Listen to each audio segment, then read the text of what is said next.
जय जय राम कृष्ण हरी. सुजन हो, आज आषाढी एकादशी. आषाढी एकादशीच्या पवित्र दिवशी अनेक दिवस पायी चालत दिंडी घेऊन ईश्वराचं नामसंकीर्तन करणारी वारकरी भाविक मंडळी पंढरपुरात आपल्या आराध्य दैवताचं आज दर्शन घेतात. याच दिवसाचं औचित्य साधून आपणही अवतार पांडुरंग म्हणवल्या जाणाऱ्या कैवल्य साम्राज्याच्या चक्रवर्ती सम्राट माऊली ज्ञानेश्वर महाराजांच्या हरिपाठातल्या अंतिम अभंगाचं चिंतन श्री विठ्ठल रुक्मिणी मातेचं साजिर रूप मनात दृढ धरून हरिनाम मनामध्ये चिंतन करीत करीत करूया. या आधी सांगितल्याप्रमाणे काही पाठभेदानुसार हा अभंग काही पुस्तकात नाही तर काहींमध्ये आहे. पण जाणकारांच्या मते हा अभंग श्री ज्ञानेश्वर महाराज कृत हरिपाठातला शेवटचा अभंग आहे. तो असा: अभंग हरिपाठ असती 28 रचिले विश्वासे ज्ञानदेवी. नित्य पाठ करी इंद्रायणी तीरी होय अधिकारी सर्वथा तो. असावे एकाग्री स्वस्थ चित्त मन उल्हासे करून स्मरण जीवी. अंतकाळी तैसा संकटाचे वेळी हरितया सांभाळी अंतर्बाह्य. संत सज्जनांनी घेतली प्रचिती आळशी मंदमती केवी तरे. श्री गुरु निवृत्ती वचन प्रेमळ तोषला तात्काळ ज्ञानदेव. श्री हरिपाठ मनपूर्वक अभ्यासण्याची फलश्रुती या अभंगात वर्णन केली आहे.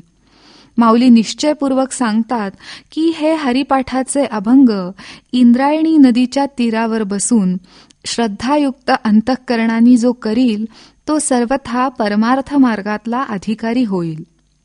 खरं पाहता भगवत संकीर्तन, नामस्मरण किंवा श्री हरिपाठासारखे पाठ कोणत्याही ठिकाणी किंवा अगदी घरी बसूनही जर श्रद्धा ठेवून केले गेले तर फलदायी होतातच. पण शास्त्रांनुसार नदी, पर्वत, देवालय, तीर्थस्थानं यांच्या स्वतःच्या अंगभूत शक्तीमुळं, स्थान महात्म्यामुळं त्या त्या विशिष्ट जागेवर केले गेले तर अधिक फलदायी ठरतात. याशिवाय ग्रंथकर्त्या किंवा स्तोत्र रचणाऱ्या रचनाकाराची श्रद्धा विशेषत्वानी ज्या ठिकाणावर असते तिथे जाऊन हे पाठ करावे, त्याचा विशेष लाभ त्वरित अनुभवाला येतो असं अध्यात्मातल्या जाणकारांचंही मत आहे. इथेही ज्ञानेश्वर महाराजांची इंद्रायणी नदीवर विशेष श्रद्धा आहे.